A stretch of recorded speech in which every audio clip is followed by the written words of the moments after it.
Allez, on attaque avec le S&P 500. Alors cette semaine, on a fait un beau doji ici. Donc ici, on a en données hebdomadaires. Donc un doji, c'est un petit corps avec des longues mèches.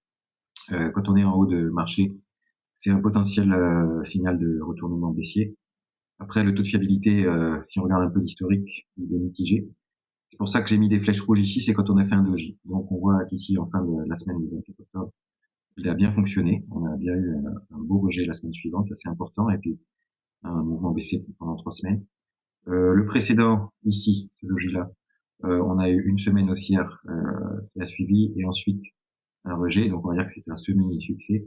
Et en revanche, les deux précédents, c'est un échec. C'est-à-dire que ce doji, dans la semaine du 25 août, on a eu une ouverture en baisse avec un plus bas, mais on a fini en hausse et les semaines suivantes ont été haussières.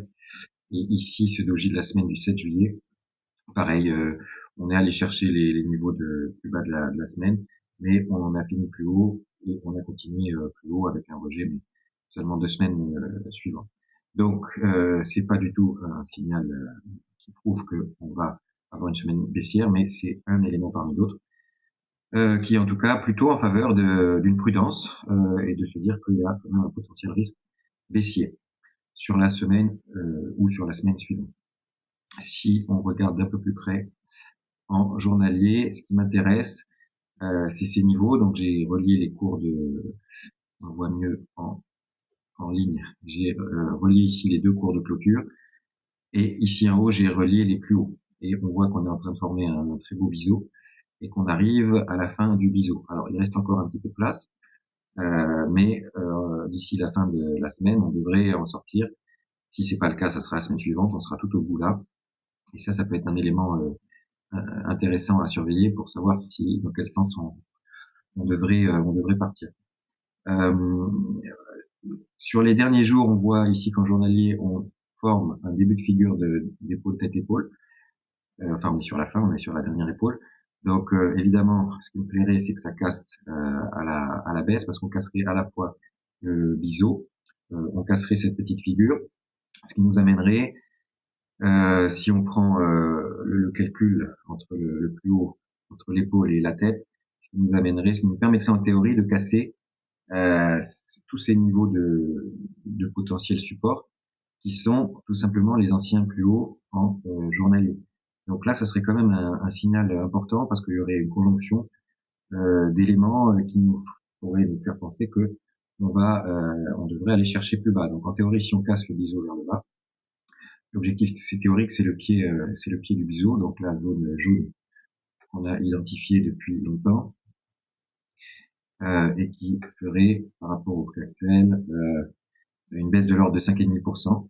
Donc ça, c'est mon premier objectif si on casse le biseau. Et moi, mon objectif idéal, mais on s'en éloigne, mais je l'ai toujours en tête, ce serait celui-ci. Et là, on aurait une baisse de l'ordre de 11 à 12%. En tout cas, à plus court terme, c'est vraiment aller chercher cette zone-là. Donc, pour moi, qui est des positions vendeuses et qui sont donc plutôt perdantes pour l'instant parce qu'on continue à monter. Là, je soulagerais probablement un certain nombre de positions pour rééquilibrer le risque sur le portefeuille. Mais idéalement, je vise la zone suivante avant un rebond un peu plus puissant. On avait analysé les plus grosses capitalisations. Alors, juste, donc par rapport toujours au S&P, on a toujours cette divergence baissière en hebdomadaire qui est toujours valide. Et en journalier, on était sorti de ce petit triangle ascendant, on l'a réintégré. Donc, on va dire que c'est conforme à la figure pour l'instant. Donc ça, c'est un autre élément qui me fait plutôt parier, entre guillemets, sur une baisse dans les prochaines semaines plutôt qu'une continuation haussière. Donc, par rapport aux principales valeurs qui composent l'indice, on peut les passer en revue très rapidement. Toujours par ordre alphabétique, on avait vu que j'avais sélectionné 15 valeurs qui représentent 40% de l'indice. Donc sur Apple, on a fait une petite semaine baissière. On est sur un support potentiel, donc à surveiller, soit on casse, on va plus bas, chercher les niveaux suivants, soit on rebondit. Mais on est clairement sur un niveau de polarité ici. Sur Amazon, semaine baissière, On n'est pas allé chercher le milieu de la grosse semaine haussière précédente. Enfin, on est allé le chercher, mais on est dessus. Donc on est toujours sur et on est sur un support potentiel. Donc avec une logique plutôt de rebond, sauf si on casse. Sur Broadcom, on construit cette figure, il se passe pas grand chose depuis plusieurs semaines et on est toujours dans ce drapeau. Donc il faut attendre la sortie du drapeau pour voir le mouvement.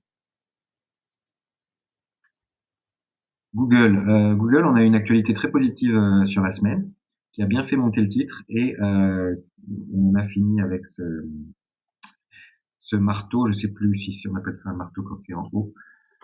Peu importe, cette figure qui avait quand même un petit rejet sous le dernier plus haut. Donc on a fini juste au-dessus. On avait vu qu'on était à très long terme dans ce mouvement avec une potentielle résistance oblique ici. Donc à voir si la news va suffire à faire monter le titre encore ou si ça s'essouffle et dans ce cas-là on peut avoir un rejet assez important. Sur JP Morgan, une belle semaine de baisse suite aux résultats. Donc on avait bien identifié les niveaux. On avait un petit support ici. Donc moi j'avais pris un short avant les résultats et j'ai revendu sur ce support. Donc on potentiellement construit un biseau, sauf si on casse ce support et là on va chercher à la baisse le niveau suivant. Et Lili, on a une news négative bon, qui a poussé le titre à la baisse. Moi, j'aime bien le rejet précédent qu'on avait eu ici, qui me fait plutôt penser à une baisse quand même pour moi jusqu'au premier niveau. Mastercard, donc là, donc un peu avec toutes les bancaires, une belle semaine de baisse. Voilà, mais potentiellement sur un niveau de support avec le dernier plus bas, mais pas grand chose à dire à part que soit on rebondit, soit on casse, toujours pareil. Et si on casse, on peut accélérer assez fort à la baisse. Sur Meta, une belle semaine de baisse. Là, on a cassé un triangle. Donc ça, c'est assez intéressant parce que on avait eu cette grande baisse, ce rebond, ce triangle symétrique. On pouvait s'imaginer un retracement en 3 temps, comme c'est souvent le cas. Et ça n'a pas été le cas. On est parti à la baisse. Donc là, plutôt baissier sur Meta pour aller chercher l'objectif majeur vers 550 $. Microsoft, belle semaine de baisse, pareil, première jambe, consolidation, et donc jambe suivante. Donc à voir si on s'arrête vers 447 ou si on casse ce niveau, on peut retracer beaucoup plus. Nvidia, la première capille de l'indice. Voilà, une semaine on avait ouvert en baisse, on est revenu chercher au-dessus du cours de clôture précédent. C'est pas très fort, c'est hésitant. Donc là, on est un petit peu au milieu du guet, sur un support quand même qui a tenu. Donc à voir. Oracle, une semaine de baisse, on a essayé de casser cette petite zone de range vers le haut, on a été repoussé, donc on retourne vers le bas. Donc si la pression baissière continue et qu'on casse, là on a pareil un gros potentiel de baisse, mais on est aussi sur un niveau de support potentiel, donc pareil au milieu du guet, il faut observer ce qui va se passer sur ce niveau. Tesla, une semaine légèrement baissière, un petit rejet, on est sur un support oblique. Même config, voilà, on voit bien que le marché c'est un moment important parce que soit les supports tiennent, soit ils cassent. Et s'ils cassent, c'est là où on pourrait avoir des mouvements assez importants quand même sur l'indice. Visa. Visa semaine baissière, même config que Mastercard, avec un support potentiel plus bas et faut attendre. Là, faut observer le signal. Donc, à chaque fois qu'on est sur des supports, évidemment, ce sont des niveaux d'achat en intraday au moins, c'est-à-dire pour viser des rebonds. Maintenant, si ça casse, le mouvement il risque d'être assez puissant, donc faut être quand même très méfiant sur ces niveaux-là à l'achat. Walmart, on a eu une belle actualité. Alors là, ça c'est magnifique. On fait des nouveaux plus hauts. On avait ouvert en gap haussier, on est resté au-dessus. Donc en théorie, c'est en plus avec des énormes volumes. Donc ça, c'est très très haussier sur Walmart. À voir la semaine prochaine. A contrario, si on ouvre en gap baissier, on aura créé un très très bel îlot de retournement sur les plus hauts. Et là, ça devient au contraire assez baissier comme figure. Donc encore à double tranchant. Et enfin, ExxonMobil, donc très belle cassure de résistance. Donc pareil, là on est clairement haussier jusqu'à nouvel ordre sur cette valeur pétrolière. J'avais dit d'ailleurs, il y a potentiellement une zone de short ici. Bon, avec un stop serré, donc là ça a été clairement cassé. Donc là il y a plus de, il y a plus de short possible ici. Voilà pour les 15 valeurs, les 15 premières valeurs du S&P. Euh, on voit dans des configurations, donc à part Exxon qui est vraiment très très haussier, le reste c'est plutôt hésitant, ou en tout cas avec de la méfiance. Euh, donc à suivre, et c'est ça qui va donner le mouvement sur l'indice pour les prochaines semaines. Allez, on continue avec le suivi de l'or, des devises et des cryptos. Donc sur l'or en hebdomadaire, il n'y a rien à dire, c'est-à-dire que c'est toujours haussier. On a fait un nouveau plus haut. Est-ce que j'achète ces niveaux? Non. Pourquoi? Parce que moi je n'aime pas rentrer en potentiellement fin de cycle. Ça ne veut pas dire qu'il n'y a pas encore de la place, il y en a, mais c'est pas conforme, on va dire, à mon money management. On voit que en échelle logarithmique, on commence à faire un petit peu une parabolique, et en échelle arithmétique, c'est encore plus clair. Voilà, on accélère de plus en plus vite, donc ça peut continuer, mais le retour de bâton sera assez violent, donc pour l'instant, moi, disons que j'ai vendu quasiment toutes mes positions sur l'or, et que celles qui me restent, je fais du suivi de tendance avec des stops sous en niveau hebdomadaire, sous les clôtures, pardon, sous les plus bas hebdomadaires des semaines précédentes. Je vous avais parlé de l'or au mois de décembre en 4 heures. Je vous avais dit ici, on a cette consolidation. On va voir par quel sens on en sort. On en est sorti par le haut. Et donc, effectivement, on a fait des plus hauts. Je m'attendais à ce qu'on construise là cette épaule, tête épaule. Ça a été invalidé. On a continué à monter. Donc, c'est toujours haussier. Voilà. Malheureusement, j'aurais espéré une consolidation plus profonde vers 3700 pour pouvoir rentrer et prendre la dernière jambe de hausse. Ça s'est pas passé comme ça, donc bon, ça continue à monter. J'ai pas d'éléments, évidemment, on peut toujours trouver des divergences, etc., mais il n'y a pas assez d'éléments pour parier à la baisse, ça c'est sûr, ça serait un petit peu dangereux. Sur l'euro-dollar, on est toujours on navigue entre cette zone grise là, ce point d'équilibre vers 1,16, entre 1,16 et 1,17. Donc tant qu'on n'est pas sorti de cette grande zone entre 1,15 et allez 1,19, 1,20, c'est un gros range. Donc ça sera vraiment les news, enfin les politiques des banques centrales, ce qui se passe aux États-Unis, l'indépendance de la Fed, etc., qui va donner un petit peu le ton. Ce qui se passe aussi sur le yen, enfin c'est des éléments qu'on maîtrise pas trop. En tout cas, moi j'observe cette zone. Techniquement, je suis plutôt pour un rebond du dollar, et donc pour une baisse de l'euro. Mais clairement, là, il n'y a aucun signe, et ça peut monter plus haut. Donc, j'observe. Je suis pas positionné. Contrairement à l'USD Yen, où là, je vous en avais parlé, donc à la fois hausse du dollar et baisse du yen. Donc là, j'avais des positions, et je vous avais dit à partir de d'ici mi-décembre, enfin non, c'était même avant, avec cette bougie 17 novembre, je vais je vais gérer avec des stops sous les plus bas des semaines précédentes. Donc c'est ce qu'on a fait ici. J'ai gardé du coup des positions pendant ces 3 semaines. Et puis le 15 décembre, on a fait un nouveau plus haut, un peu le même principe qu'on consolide, et on fait un nouveau plus haut. Sauf que c'est quand même un peu mou, qu'on a ici une bougie d'indécision sur la semaine, qu'on est sous des niveaux de résistance, que je ne sais pas dans quelle mesure la Banque centrale japonaise va défendre sa monnaie sur ce niveau. Donc là, j'ai pris des bénéfices. J'ai sur les 3 quarts de mes positions sur l'USD-Yen. Comment je fais? Je regarde le RSI en 4 heures. Quand on intègre la zone supérieure à 70, et qu'ensuite on la réintègre par le bas, donc j'attends la confirmation, et à la bougie suivante, j'ai un petit signal pour me dire OK, j'ai un point de sortie. Donc on l'a eu 2 fois ici. Donc je suis sorti dans cette zone, et on l'a eu un peu plus loin le 26, mercredi 26.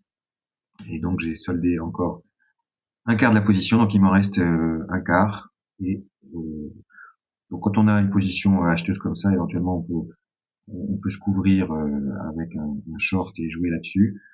Ou sinon, on continue la même technique, c'est-à-dire que là, je vais la garder jusqu'à ce que je sois validé. Donc le niveau d'invalidation il est vers 156. Là, on est vers 158, parce que ça peut tout à fait continuer à consolider, monter plus haut. Mais il y a quand même un risque ici qu'on ait un retournement un petit peu plus profond par rapport à cette dernière jambe de hausse. Donc, je dirais pas que le potentiel est épuisé, mais en tout cas, si on a des positions acheteuses, il faut quand même continuer à gérer ses stops si on prend pas ses bénéfices, à remonter ses stops. Sur les cryptos maintenant. Alors, le Bitcoin, on avait cet oblique ici, qui a été cassé le 1er janvier. Là, on est en daily.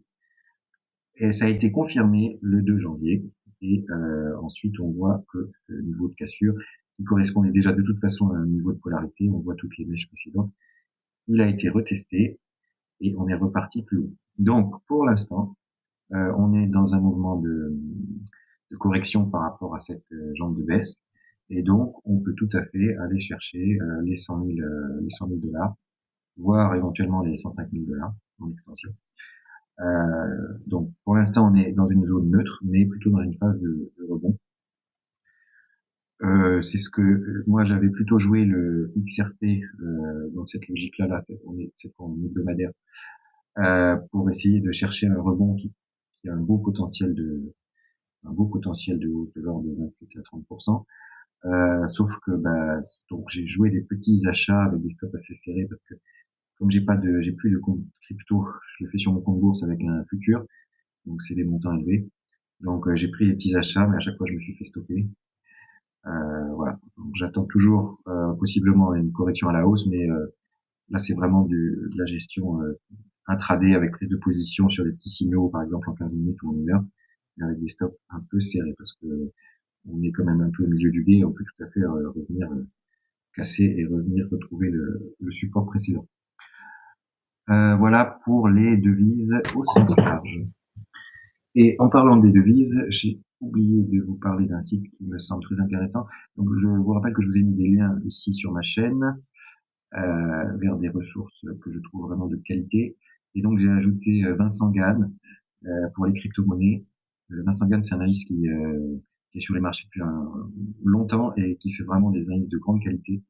Donc voilà, si vous vous intéressez aux crypto. Alors il en fait pas beaucoup, une fois par semaine, je crois qu'il est passé à une fois toutes les 2 semaines. Mais ça vaut vraiment le détour pour avoir une analyse très complète et très juste, à mon avis, sur les cryptos et notamment le Bitcoin. Concernant les marchés européens maintenant, avant les vacances, je vous avais dit j'avais fait avec les grands du DAX, je vous avais dit il y a 3 scénarios, soit une baisse directe pour aller chercher notre objectif, soit une petite hausse, ce qui serait une fausse sortie et on va chercher l'objectif, soit carrément une hausse et on va juste tester la zone et on va plus haut. Donc, je vous avais dit, pour moi, c'est le scénario bleu intermédiaire que je privilégie. Or, on est plutôt dans le scénario rouge pour l'instant, c'est-à-dire qu'on a cassé, on n'est pas allé, c'est pas non plus une énorme hausse, mais c'est quand même une très belle cassure avec une jolie bougie haussière la semaine dernière. Mais disons que mon scénario bleu n'est pas, on est entre le bleu et le rouge, quoi. Donc, clairement, les graphes montrent une cassure et une continuation haussière. Maintenant, par rapport à tout ce que je vous ai présenté sur le S&P, je pense que le DAX ne pourra pas monter tout seul si on a une petite correction sur le marché américain. Donc, je continue de penser que on peut avoir ce mouvement de baisse. Alors, à voir si on aura la force de casser quand même la zone de support du range qui est à moins 8%, je ne pense pas. C'est-à-dire que là, pour le DAX, comme il est très fort, le mieux qu'on puisse faire, à mon avis, c'est d'aller chercher le support du range. Voilà mon avis sur le DAX et sur le CAC. Alors, on a fait une belle sortie de range et on est là encore potentiellement sur un prix d'achat puisqu'on vient retester.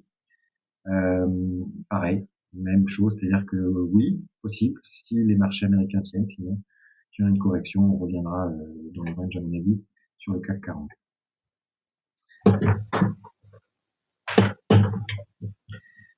Alors, la semaine dernière, je vous ai présenté 25 valeurs américaines. Je vous ai dit que je vous présenterai des valeurs européennes cette semaine. En l'occurrence, j'ai sélectionné 10 actions françaises que j'ai en portefeuille. J'en ai sélectionné 20, mais je vous en présente que 10 cette semaine. Et puis, les suivantes la semaine prochaine. Et donc je le fais par ordre alphabétique. La première, c'est Air Liquide. Donc Air Liquide, c'est vraiment typiquement la grosse valeur de fonds de portefeuille du bon père de famille, qui a souffert depuis ici le mai 2025. On a perdu à peu près 17%, je crois, par rapport à 15% depuis le prix actuel. Et elle est sur un niveau de support intéressant. Donc moi j'ai acheté ce support. On est encore dans une zone d'achat qui est bien entre 155 et 160. Après, ça peut casser, bien évidemment. Et dans ce cas-là, le point d'entrée suivant idéal, il sera vers 135, 136, éventuellement 140. Bon, enfin, pareil, une zone de 5 euros. C'est une valeur qui, on voit, qui est forte dans le temps. Si je le remets en mensuel, le RSI en mensuel, il va rarement chercher des très bas. Il l'avait fait en 2009. Après la crise de 2008. Donc pendant les grandes crises, on perd à peu près 40%. Et pendant les corrections, on est plutôt entre 20 et 30%. J'ai calculé tout à l'heure. Là, on les a pas fait, on est à 17% entre le plus haut et le plus bas ici. Et c'est ce qui me fait penser qu'on a effectivement encore du potentiel à la baisse. On atteindrait à peu près 30% de correction. Ouais, 25, 27. Donc voilà, moi j'ai pris une première ligne ici. C'est quelque chose que je veux garder dans le temps, tout simplement parce qu'après, il y a les histoires d'actions gratuites. Tous les 2 ans, c'est à peu près 10% d'actions gratuites qui donnent. Le double si on s'inscrit en nominatif. Et il y a aussi un petit peu de dividende sur cette action.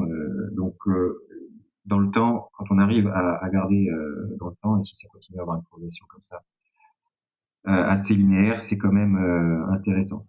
Euh, parce que malgré les actions gratuites, malgré les dividendes, si on prend depuis 20 ans, depuis 2005, on va dire, on va prendre là, 2006, on a quand même, oui, on est à quasiment à 500% donc multiplié par 6 la valeur en 20 ans. Donc c'est très bien. Et c'est une action qui a fait la fortune de pas mal de bons pères de famille justement, qui achetaient régulièrement et qui en plus étaient inscrits en nominatif. Donc ça c'est vrai que le patrimoine est multiplié par 5 déjà depuis 20 ans, plus les actions gratuites, plus les dividendes. C'est un très très beau rendement dans le temps. Maintenant voilà, faut être un peu patient parce qu'on peut tout à fait corriger plus bas, mais ça reste fondamentalement une très belle valeur. D'ailleurs, ce n'est pas se paye un bon prix hein, sur les valos, mais on paye la qualité. L'action suivante, c'est Arkema. Donc Arkema, on est dans le secteur de la chimie qui souffre beaucoup depuis 2022. Avec ici sur Arkema, depuis les plus hauts de janvier 2022, on a déjà perdu 64%. Est-ce que ça va aller plus bas? Peut-être. En tout cas, on est sur des zones potentielles d'achat sur le moyen terme. Alors, il y a une mauvaise nouvelle sur la Chine cette semaine. Enfin, il y a Jeffries qui a dit que ça allait encore sous-performer, ce qui fait que ce beau triangle qu'on était en train de construire a été cassé par le bas. Donc, à voir la semaine prochaine si la news fait pchit ou si on va chercher plus bas. Dans ce cas-là, peut-être que j'en rachèterai un petit peu sous 40 vers 47. Mais de toute façon, c'est pas un secteur fort, mais c'est quand même potentiellement un secteur qui peut se retourner. D'ailleurs, je vous montre toujours dans mes liens que je mets à disposition. Il y a ici Laurent Albi sur la chaîne BNP Paribas Produits de Bourse qui cette semaine a fait, comme tous les mois, une revue sectorielle et il fait 3 paris, enfin il a sélectionné 3 secteurs. La chimie en fait partie. Donc, je vous invite à aller voir cette vidéo si vous êtes intéressé par le sujet. Sur les valos Arkema, je suis pas sûr qu'on soit spécialement peu cher. Donc c'est un secteur compliqué. En 2023-2024, on a eu un chiffre d'affaires. Au niveau des actions, c'est bon, on est à peu près stable. Au niveau d'actions, le PI, c'est la 28, c'est assez élevé. En revanche, c'est le par rapport, la valorisation par rapport au chiffre d'affaires est très faible, 0,44. C'est parce que et le taux de marge est faible, même si on avait fini l'année à 3,54 en 2024, le taux de marge net. Voilà, mais ça se joue dans la durée si notamment il y a une reprise du secteur. Alors c'est un secteur très concurrentiel, toutes les actions souffrent, mais voilà, c'est là au moins c'est une action française qui est faisable du coup aussi. Donc moi je l'achète et sur ces niveaux. Après est-ce que je mettrai un stop ou pas? Pas forcément parce qu'on voit que c'est une valeur qui fait des très grandes mèches et qui rebondit ensuite, donc je n'ai pas envie de me faire sortir bêtement. Donc c'est le genre de valeur d'investissement que je peux garder, bon, disons, entre 1 et 3 ans. D'ailleurs, c'est un peu le principe de toutes les valeurs que je vous présente, parce que c'est des valeurs qui sont souvent en bas de cycle et sur lesquelles je mise un rebond. Mais ça peut prendre un petit peu de temps, le rebond. Alors la suivante, on est dans les sociétés de conseil, les sociétés de services, c'est Alten, une très très belle valeur, une entreprise très bien gérée et qui est sur des niveaux de support qui j'espère vont tenir. On est en train de construire un range là, donc là on est en haut de ce rectangle, donc on peut aller éventuellement rechercher le bas de nouveau. Donc à suivre, mais pareil, sur les moyens termes, j'y crois beaucoup parce que en fait tout le secteur des sociétés de services et des sociétés de conseil, il est pas mal bousculé probablement par l'IA, en tout cas dans les prévisions des analystes. Moi je pense pas, j'ai un peu le contraire, je pense que l'IA va être un levier pour ce genre de société et que les consultants ont vraiment le bon profil pour prendre ça en main et l'implémenter chez les clients, parce que chez les clients ça va peut-être être plus compliqué euh, d'adopter toutes ces solutions. Et puis même chez les clients, oui, il va y avoir l'utilisation de l'IA qui va effectivement remplacer un certain nombre de postes, mais ils vont être aidés par les sociétés de services pour mettre tout ça en place. Donc je crois beaucoup à la reprise de ce secteur en général. La société suivante, c'est Amadeus. Là, on est un peu plus risqué. Donc Amadeus, c'est le leader des réservations pour les compagnies aériennes. On est dans un grand biseau, on est sur le bas du biseau, et si on casse, là, il y a un gros potentiel de baisse. Donc je suis rentré dans cette zone-là. Mais là, pour le coup, je mettrai probablement un stop un peu plus bas, à 5% plus bas, parce que je crains que si on casse, on peut faire moins 30%. Bonduelle, alors Bonduelle, les petits pois carottes, les boîtes de conserve. Bon, Bonduelle, elle a été complètement massacrée depuis 2017-2018. Depuis le plus haut ici jusqu'au plus bas, on a perdu 87%. Bonduelle, c'est une entreprise familiale de qualité, mais qui est sur un secteur très difficile. Un secteur où il y a peu de marge, mais on se reprend depuis. Donc ici, on a fait un très beau double bottom en juin 2024, ensuite février 2025, et depuis les plus bas, on a repris soit presque 80%. Donc moi, je suis rentré plutôt vers ici, mais là, je crains qu'on puisse pas passer. Il y a une conjonction pardon, de résistance ici à long terme en oblique et à moyen terme horizontal. Donc je pense qu'on va refluer. Donc probablement que là, c'est pas le moment de rentrer. Je vais sûrement vendre ma petite ligne et chercher un point d'achat plus bas, donc peut-être vers 8, entre 7,5 et 8, ça serait l'idéal à mon avis. Ensuite, l'action suivante, c'est Carrefour. Alors Carrefour, je veux pas dire que c'est ma chouchoute parce que bon, mais enfin, je vais faire un gros pari sur cette valeur. J'ai commencé, c'est-à-dire que j'ai pris des puts quand on était sous cette résistance, donc en novembre, et puis on a cassé fort. Donc là, j'attends un retour pour pouvoir rentrer massivement. J'ai pris des puts à échéance très lointaine, puisque c'est décembre 2028, d'ailleurs il n'y avait pas plus loin. Et je fais ça pour pouvoir rentrer sereinement sur la valeur. Alors le strike, il est bas, hein, il est à 10, je crois, donc c'est des puts que j'assume de perdre. Mais en cas de gros accidents de parcours, au moins, vu que je prends une grosse position, j'aurai moins de stress. C'est une valeur, j'ai du mal à comprendre. Alors, quand tu regardes dans le long terme, là, depuis 94, elle est structurellement baissière. Ce que j'aime bien quand même, c'est que on voit qu'on avait ici touché les plus bas en 2020 et on voit qu'on a une oblique sur les plus bas depuis 94. Ici, c'est la ligne en pointillé qui est parfaite. Donc j'ai relié les deux premiers points. Ici, ça a bien fonctionné. Et là, en juin 2025, ça a bien fonctionné aussi. Donc je me dis que graphiquement, il y a quand même potentiellement quelque chose à faire. Et surtout, je crois que fondamentalement, la valeur, elle est quand même très, très décotée. Alors, en termes de chiffre d'affaires, hein, c'est pas une société de croissance, on est globalement assez stable. En revanche, elle s'achète seulement 0,10 fois le chiffre d'affaires. Donc, pour comparer, je vous ai mis Walmart, alors qui graphiquement, elle, est structurellement haussière, mais Walmart au niveau des fondamentaux, elle s'achète 1,36 fois le chiffre d'affaires, de 13 fois plus. Alors, la différence, c'est que Walmart, elle a un taux de marge qui est toujours positif. Donc en ce moment estimé à 3,42 et sur l'année 2024 on était à 2,85, sur 2023 2,39. Alors que Carrefour, sur le taux de marge, là on est actuellement estimé négatif, on était à 0,83 en 2024 et 1,10 en 2023. Donc c'est ça qui explique la différence. Moi je trouve qu'elle se paye très très cher quand même cette différence, sachant que la marge d'EBITDA, elle est pour Carrefour, si on prend 2024-2023, 5,31 et 5,37, et pour Walmart 6,21 et 6. Donc il n'y a pas non plus une énorme différence. Ce qui se passe, ce qui se passe entre les deux, je suis pas assez expert du domaine, entre la marge d'EBITDA et la marge nette.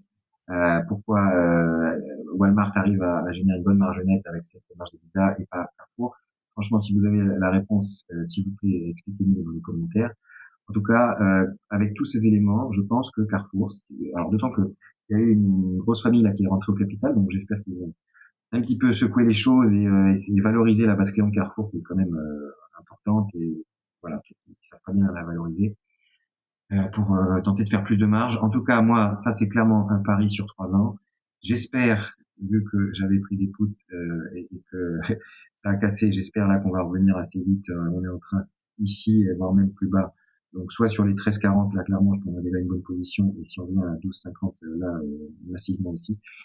Et puis je garderai ça tranquillement avec mes puts et normalement les dividendes me payeront le prix des puts au pire. Et après je pourrais voilà, je pourrais être patient et voir les choses venir. En tout cas pour moi c'est un gros pari, alors vraiment très contrariant, mais je vois pas pourquoi elle est aussi décotée cette balle. La suivante c'est Dassault Systèmes, donc là on passe dans l'informatique, une très belle valeur, une entreprise qui est très bien gérée, on a perdu 60% depuis les plus hauts de 2021. C'est un petit peu comme les sociétés de services. Moi, je pense que là, on a un gros potentiel de hausse. Alors, ça peut aller encore plus bas. Hein. Là, on est sur 24 euros. On peut aller sur 20 euros. Mais pareil, dans ce cas-là, j'en reprendrai. C'est pas une valeur sur laquelle j'ai envie de mettre des stops. Ici, on a tenté une sortie. On va voir si en hebdo, on va voir si ça tient. Si ça tient, ça serait déjà un bon signal. Des objectifs à 26, 29. Bon, mais moi, je vise beaucoup plus. C'est une valeur que je veux garder plus longtemps et c'est une valeur qui a des beaux fondamentaux. On continue quand même à faire de la croissance. On est quand même bien diversifié. Alors oui, on fait quand même un bon tiers aux États-Unis, après la France, l'Asie, le reste de l'Europe, le Japon, voilà. Bon, donc ça c'est plutôt bien. Et donc on est stable. Alors on a quand même un petit peu augmenté en 2019 et 2020 le nombre d'actions.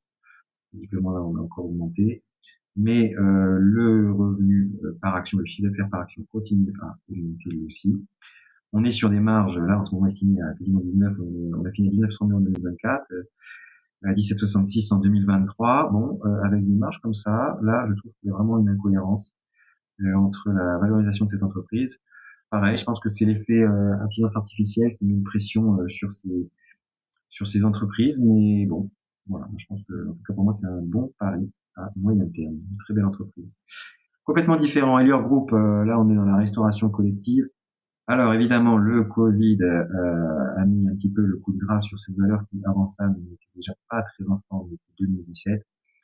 Maintenant, on stabilise depuis 2022 dans cette grande zone. On a tenté une première sortie ici qui a été invalidée. Et là, on fait un triangle. Voilà, ça prend du temps, mais c'est une valeur qui se paye pas cher non plus. Donc ça me plaît. Alors bon, le chiffre d'affaires, voilà, on a diminué en 2025. Là encore, on n'est pas du tout dans une société de croissance. On a fait des augmentations de capital en 2023, donc c'était évolutif. En termes de revenus de chiffre d'affaires par action, on est pas très bien, on est stable, on va dire on est stable. Mais bon, ça se paye quand même pas cher avec un secteur compliqué, avec des petites marges. On est quand même revenu dans le vert, mais c'est tout petit, on est à environ 1,5% de marge nette.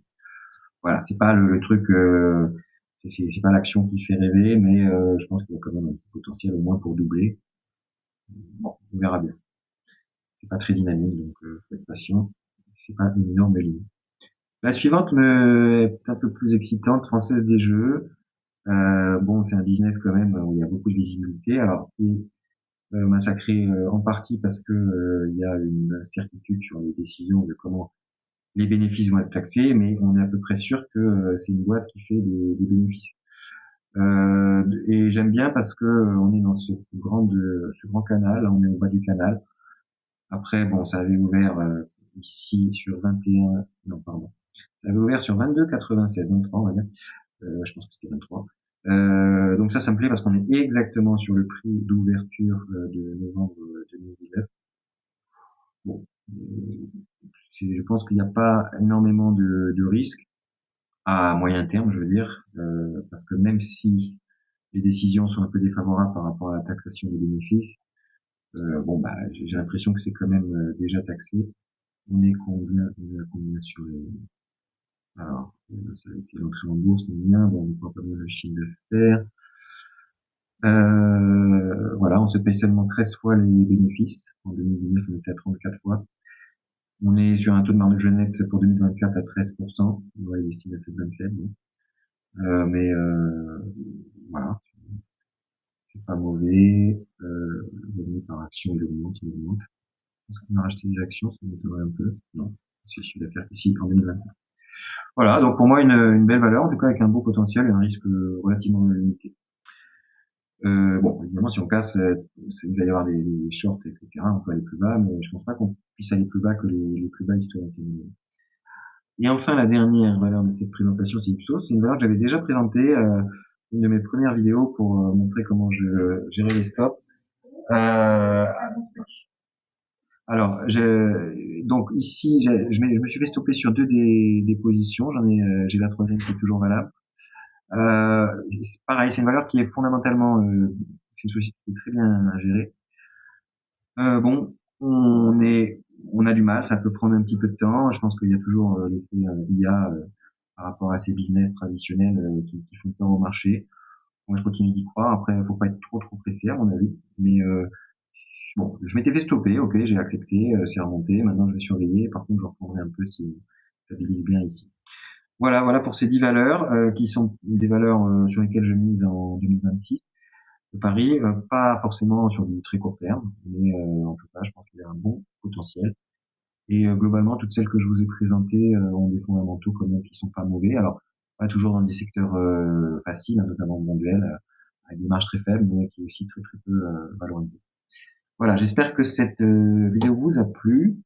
N'hésitez pas à poser des questions, faire des commentaires, à apporter des éclairages différents si vous en avez sur les spécialistes un petit peu de ces entreprises ou de ces secteurs d'activité. Et pour ma part, je vous dis bonne semaine. Alors les marchés américains seront fermés lundi, donc s'il n'y a pas de grosses news géopolitiques ou macroéconomiques, ça ne devrait pas trop bouger. Et voilà, semaine de 4 jours sur les US. Je vous dis bonne semaine et à bientôt.